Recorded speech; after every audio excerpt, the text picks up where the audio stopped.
Natural star Nani most క్రేజియస్ movie hit the third కేసులో intense క్యారెక్టర్లో కనిపిస్తున్నారు. డాక్టర్ శైలేష్ కొలను దర్శకత్వం వహిస్తున్న ఈ చిత్రాన్ని యునానిమస్ ప్రొడక్షన్స్తో కలిసి వాల్ పోస్టర్ సినిమాపై ప్రశాంతి తిప్పిర్నేని నిర్మిస్తున్నారు. నాని ఈ చిత్రంలో అర్జున్ సర్కార్గా కనిపించబోతున్నారు. ఈ చిత్రం క్రైమ్ థ్రిల్లర్గా ఉండబోతోంది. క్రిస్మస్ విషెస్ తెలియజేస్తూ మేకర్స్ బ్రాండ్ న్యూ పోస్టర్ ని రిలీజ్ చేశారు. Nani black and black outfit లో సన్ గ్లాసెస్ ధరించి స్టైలిష్ అవతార్లో కనిపించారు. ఇక బ్లాక్ హార్స్ కళ్ళెం పట్టుకుని డైనమిక్ లుక్ లో కనిపించిన పోస్టర్ అదిరిపోయింది. బ్యాక్గ్రౌండ్ లో మంచుతో నిండిన mountain landscape visual feast లా ఉంది. ప్రస్తుతం ఈ పోస్టర్ సోషల్ మీడియాలో వైరల్ అవుతోంది. ఈ మూవీ షూటింగ్ ప్రస్తుతం కాశ్మీర్లో జరుగుతోంది. ఇంటెన్స్ యాక్షన్ సీక్వెన్స్ తో పాటు టాకీని చిత్రీకరిస్తున్నారు. ఈ చిత్రంలో శ్రీనిధి శెట్టి కథానాయికగా నటిస్తోంది. నాని క్యారెక్టర్ గేమ్స్ లో చూపినట్టుగా ఇంటెన్స్ ఫెరోషియస్ గా ఉంటుంది.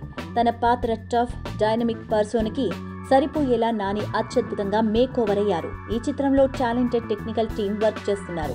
సాను జాన్ వర్గీస్ డిఓపి, మిక్కీ జే మేయర్ సంగీతాన్ని సమకూరుస్తున్నారు. Karthika Srinivas R editor, Sri Nagendra Thangala production designer గా వ్యవహరిస్తున్నారు.